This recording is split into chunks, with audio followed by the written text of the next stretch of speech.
Kazuhiko Torishima dénonce une déformation de ses propos sur le futur parc d'attractions Dragon Ball en Arabie Saoudite.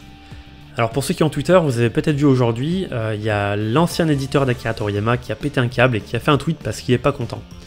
Donc il n'est pas content parce qu'apparemment il a fait une interview il y a quelques jours où ses propos ont été sortis de leur contexte et amplifiés à outrance par les médias et les réseaux sociaux. Donc on va vous en parler dans cet article-là. J'en fais une vidéo encore une fois pour des raisons d'accessibilité et pour ceux qui veulent pas se casser la tête à lire l'article. Voilà, je trouve que c'est aussi un format qui est assez sympa parce que même moi quand je fais du footing en général, j'aime bien écouter les vidéos des collègues, donc voilà. Alors le légendaire ancien rédacteur en chef du Weekly Shonen Jump, Kazuhiko Torishima, a publié un communiqué officiel pour réagir à la polémique née d'une interview parue début août 2025. Selon lui, ses déclarations sur le projet saoudien du premier parc à thème d'attraction Dragon Ball ont été déformées, coupées et montées de façon à donner une image de lui faussement agressive et catégoriquement opposée au projet. Donc pour ceux qui ne le connaissent pas, c'est ce monsieur. Et le dessin à côté, en fait c'est lui, mais c'est le dessin que... Enfin c'est comme ça que Akira Toriyama le représentait dans ses mangas. Voilà, il le représentait comme quelqu'un d'un peu autoritaire, parfois un peu froid. Et en réalité, vous allez voir que dans cette interview, on retrouve quand même ce côté un peu froid. Alors Torishima, il dit que son propos a été amplifié, mais voilà, moi, pour l'avoir interviewé aussi, je vais mettre quelques réserves, mais on va y venir. Alors, l'article qui déclenche la polémique. Donc le 8 août 2025, le média japonais Diamond Online publie un article qui est titré « Il ne faut pas construire de parc à thème Dragon Ball ». Donc cette phrase, attribuée à Torishima, est présentée comme une opposition ferme au projet. Le 14 août, Yahoo News Japan reprend le contenu, donnant à l'affaire une portée bien plus large. Torishima dénonce alors un récit médiatique qui le montre comme ayant aboyé et tenu un discours virulent, alors que ses propos réels et le ton de l'entretien étaient bien différents selon lui. Avant de lire le communiqué de Torishima, je vais d'abord vous montrer l'interview telle qu'elle est reportée sur Diamond Online. Donc vous pouvez aussi aller vérifier, j'ai mis le lien de l'article original en japonais, juste en dessous de l'interview. Et donc attention, je précise encore une fois que l'interview que je vais vous lire là, Torishima la rejette. Voilà, il dit que ce qu'il a écrit là, c'est des propos qui ont été montés, déformés à son insu, donc prenez-la avec des pincettes.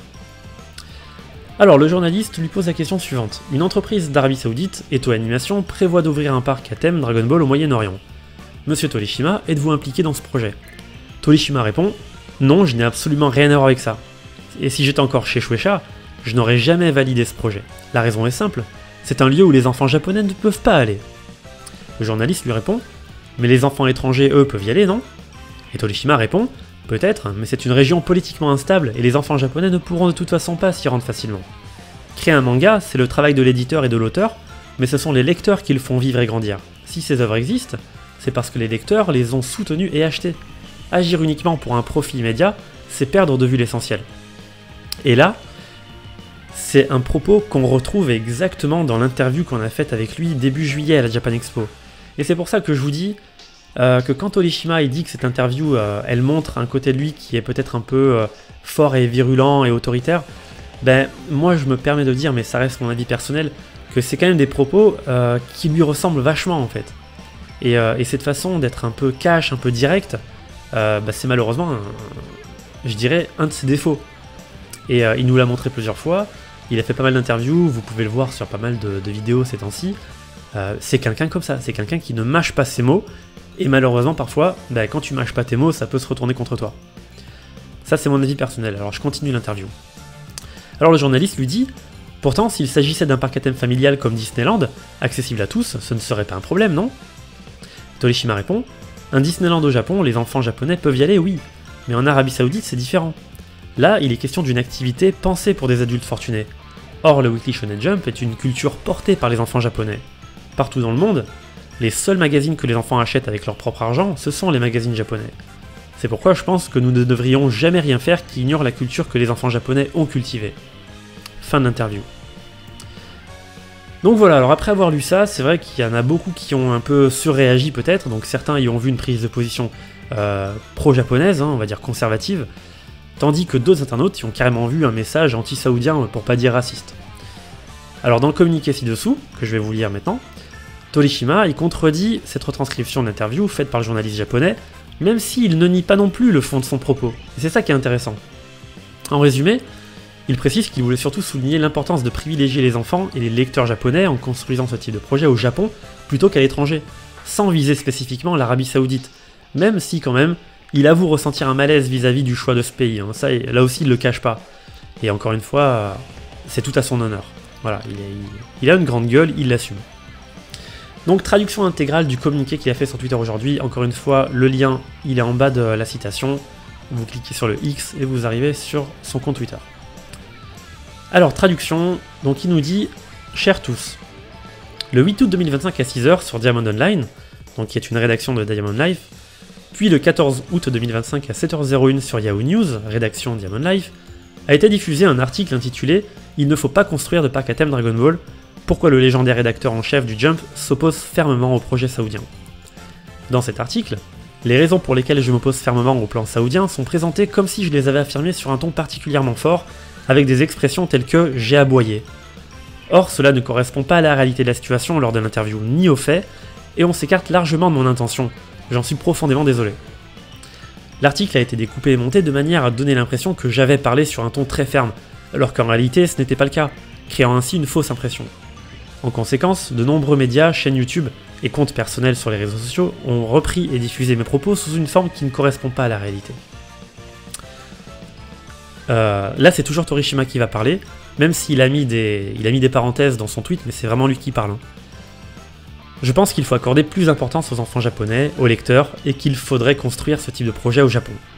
En priorité à l'intérieur du pays plutôt qu'à l'étranger.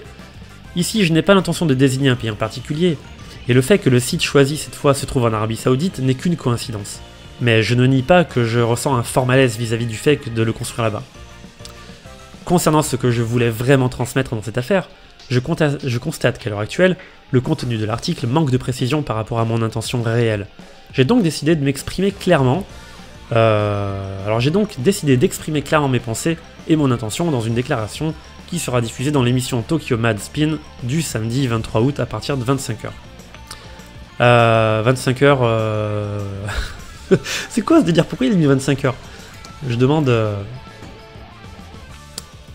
demande vérification. Ouais, 25h. Ouais, au Japon, c'est vrai que 25h, ça veut dire 1h du matin. Donc à 1h du matin. Pourquoi il a pas dit le dimanche 24 à 1h du matin? C'est parce que c'est vrai que là-bas, ils disent... en général, quand ils veulent parler d'1h du matin, ils disent 25h. Donc en gros, nous, ce sera dimanche... Enfin, il faut le lire comme dimanche 24 août à 1h du matin. Je sais pas si vous m'avez compris, mais en gros... voilà, samedi 23 août à 25h, ça correspond à dimanche 24 août à 1h du matin. Évidemment, ça, il faut le convertir en heure française. Ainsi que dans l'émission Yubo et Mashirito no Koso Koso Hoso Kyoku, prévue pour diffuser le mercredi 27 août sur leur chaîne YouTube. Merci de votre compréhension, Kazuhiko Torishima. Alors, un appel à la prudence face aux reprises. Donc, Torishima y rappelle qu'il ne s'agit pas d'une prise de position officielle pour ou contre le parc, mais d'une clarification sur la façon dont ces propos ont été manipulés. L'affaire illustre à quel point des propos peuvent être sortis de leur contexte et prendre une ampleur incontrôlable lorsqu'ils sont relayés sans vérification.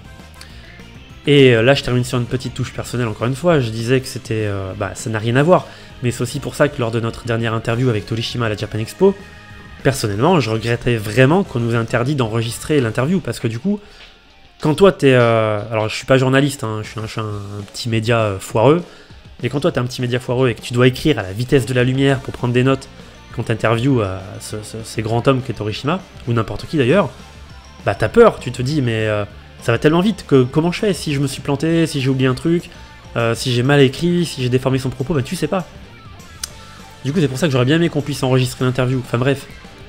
C'est vrai que ce contrôle post-article, je dirais, il est nécessaire si on veut pas mettre l'interviewé en porte-à-faux. Voilà. En tout cas, bon, personnellement, je pense que c'est du 50-50. Hein. Moi, je pense que ce qu'il y a écrit dans l'interview originale de Torishima, voilà, pour connaître un petit peu le monsieur, je pense qu'il a vraiment pas mâché ses mots et que c'est vraiment ce qu'il a dit. Après, je veux bien croire que les propos, ils ont été montés et en tout cas publiés, découpés de cette façon-là à nous faire ressentir ce qu'on ressent ici. Mais voilà, dans le fond, je pense pas que ce soit quelqu'un de mauvais. Ça le fait chier que ce soit en Arabie Saoudite. Bah, je vais vous dire un truc, moi aussi, ça me fait chier que ce soit aussi loin, parce que l'Arabie Saoudite, c'est pas un pays vers lequel je compte prochainement aller en tourisme. Et voilà, j'aurais préféré à la rigueur que ce soit en France. je sais pas, voir aux États-Unis à la rigueur, mais c'est vrai que l'Arabie Saoudite, on a peut-être pas le côté trop touristique, mais bon, pourquoi pas, ça peut être une bonne idée aussi, à voir. Personnellement, en tout cas, j'irai pas, mais ça peut être une bonne idée aussi. En tout cas, dites-moi ce que vous en pensez. Est-ce que vous êtes d'accord avec ce qu'a dit Torishima? Est-ce que vous êtes totalement contre? Donnez-moi votre avis, parce que c'est vraiment une affaire qui est assez tordue, je vais dire. Hein. Assez tordue, et puis pour avoir lu les premiers commentaires et après avoir publié l'article, je dois dire que vous êtes quand même nombreux à être contre le fait que ce parc soit en Arabie Saoudite. Alors, je pense pas qu'on ait tous les mêmes motifs, hein, mais voilà. L'Arabie Saoudite, voilà. En tout cas, je vous souhaite une très bonne soirée, merci de m'avoir lu, merci de m'avoir écouté, et à bientôt!